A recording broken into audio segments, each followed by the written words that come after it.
This next little clip is going to be about a special club in Washington, D.C. It's called Blues Alley. You know, when I go to Washington, I hang out with my son. Back in the day, we go to this jazz co-op club called HR 57. And that was a special place for young musicians, primarily African-American musicians, to go there and do their thing and actually get paid, and there was a little food and everything else. It was a really nice situation to hear some of the young and upcoming talent being featured in a nice room, a nice large room with a good audience and good food, good ambiance, etc. And it was all made possible through a bill passed by Congress, HR 57, believe it or not. You can go look that up. There was another club that we like called One Step Down. My son talked about a lot. And then there is Blues Alley, established in 1965. I think I first became aware of Blues Alley because one of my favorite Wynton Marsalis albums, Wynton Marsalis Quartet with Marcus Roberts and that pivotal band, recorded live there, and just blown away by that recording and just the spirit of it. Obviously, the audience was very supportive. It's a good room, had great acoustics. Wynton was at his very best, and so was the entire band. You know, I'm like, oh yeah, this place Blues Alley must be happening. Well, later I found out that just about anybody who is anybody in the world of jazz has performed at Blues Alley. Probably one of the best kept secrets in the whole country. From John Abercrombie to Ahmad Jamal to Charlie Mingus to you name them, John Coltrane to Ella Fitzgerald, Rachel Farrell, Charlie Bird, I think Jaco Pastorius recorded there and performed there. And we could go on. The Claytons performed there. You name them, Sarah Vaughan. You can hardly name a jazz musician, Roy Eldridge, who Dizzy Gillespie, you know, who is not a who's who of jazz that did not perform at Blues Alley several times. And a few of them actually made recordings there.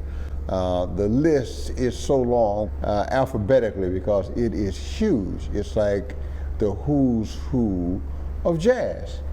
And this thing opened in 1965, and it's been straight ahead jazz the entire time. Ahmad Jamal, you know, that kind of Stanley Jordan, you know, Wayne Shorter, just on and on and on. They have had a little bit of a hiccup here lately as a result of this pandemic. There has been a state of emergency in Washington, D.C., so a lot of the restaurants and bars and live entertainment venues have been shut down, like in most other parts of the country that are actually dealing intelligently with this virus. And so for a while, Blues Alley tried live streaming. Musicians would play from a safe zone and then stream the music into the club's audiovisual system. And people would come, social distance, wear masks, whatever, as much as possible, and enjoy the live performance being streamed in.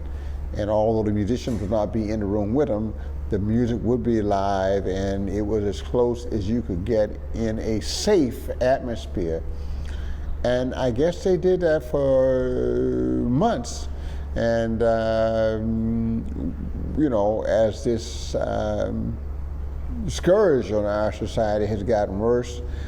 People start coming out, and so they stopped it and just simply decided to wait to see what is going to happen with the state of emergency and the state of this disease. And I think they're trying to make some decisions about that in October. I don't have an update as to what they're doing because they're hoping that they can stay in business, but Blues Alley may be one of the tragedies of COVID. We most certainly hope not.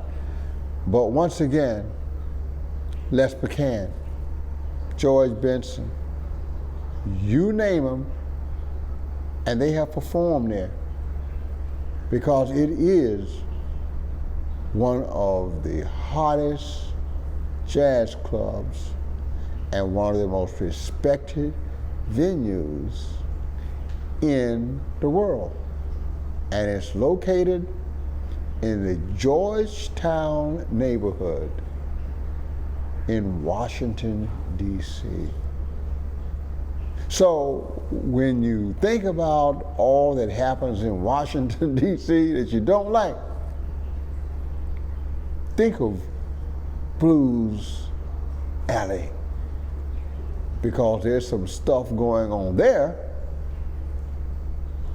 or at least it was, and hopefully will be again, that I'm sure you will like, because anybody that is anybody is going to bring their show to Blues Alley.